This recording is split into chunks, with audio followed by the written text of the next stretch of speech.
Hi guys! Welcome back to my channel. This is Gita TV.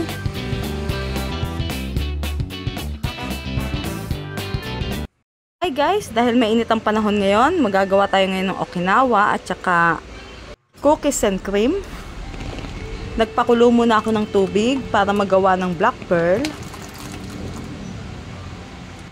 Madali lang to gawin guys. So, kapag kumulo na, ilalagay na natin yung black pearl. Then, kapag lumutang na siya, ibig sabihin luto na.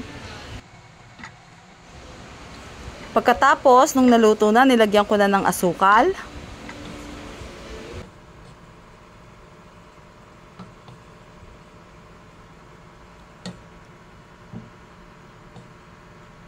Ganito, pagka luto na ang black pearl.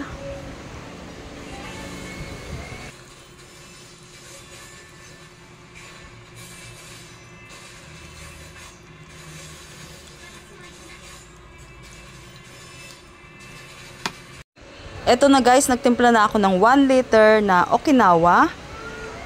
Pwede nyo siyang timplahin sa cold or hot water.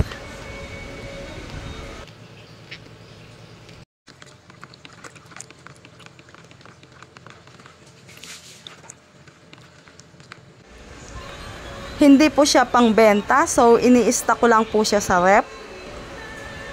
Dahil mas makakamura kung gagawa ka nito. Thanks for watching. And please subscribe,